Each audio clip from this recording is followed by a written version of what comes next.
right, it's now time for WION Newsroom, and joining me in the newsroom is Adya Juneja, who will get us all the insights from business, and Athira Shashidharan, who will get us all the updates from sports. Let's begin with the business updates. Adya, over to you. Well, thank you, Shivan. Precious metals rally to historic highs in 2025.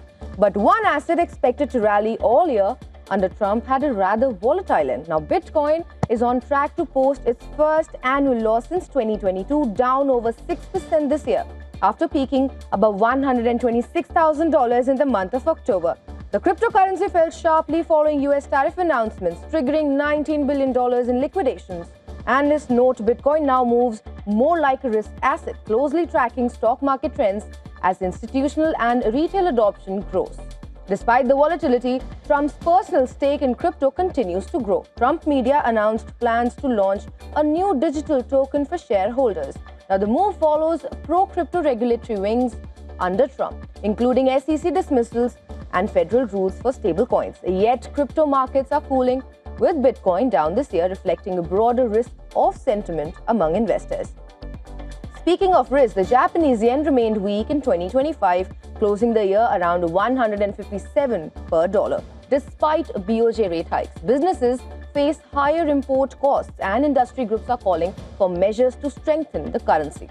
Inflation concerns, rising raw material prices, and uncertainty over future rate hikes continue to weigh on Japan's economic landscape.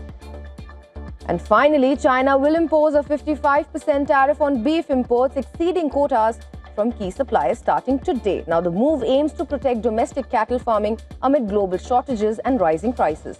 Brazilian exporters could see a revenue loss of up to $3 billion next year, while China hopes to stabilize its breeding cow inventory and support local beef enterprises. And that's a wrap from the world of business. Now, for all the sports updates, it's over to you, Athira. Thank you so much, Adya. Here are the top sports stories we're tracking for you at this hour. We'll begin with cricket first. Australia have announced their provisional squad for the upcoming ICC Men's T20 World Cup. Injured fast bowlers Pat Cummins, Josh Hazlewood and big hitter Tim David have been named in the 15-member squad. Cummins has not played an international game in the short format since June 2024. He was also rested for the final two Ashes test against England to manage his back issues, featuring only in the third test of the series. Australia will be led by Mitchell Marsh at the World Cup in India and Sri Lanka. 2021 champions will kick off their campaign against Ireland on February 11th.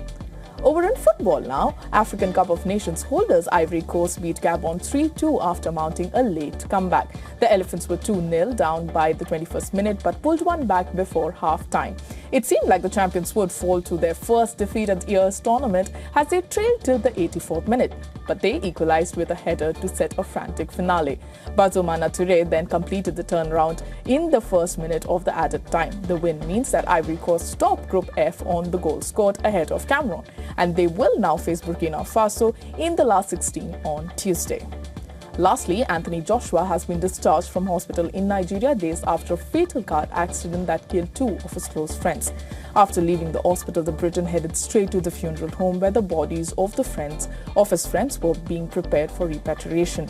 The world heavyweight champion was a passenger in the SUV that collided with a stationary truck on a major express highway in Ogun State on Monday. The incident happened when Joshua was on a holiday in Nigeria following his victory over Jake Paul in Miami on 19 December.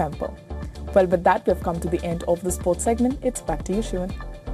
Thanks, Athira, and thanks, Adya, for all those updates. That's a wrap on WION Newsroom, and that's also a wrap on this bulletin. Thanks so much for tuning in. We'll step into a short break. Stay with us. This is WION World is One News, and updates continue on the other side.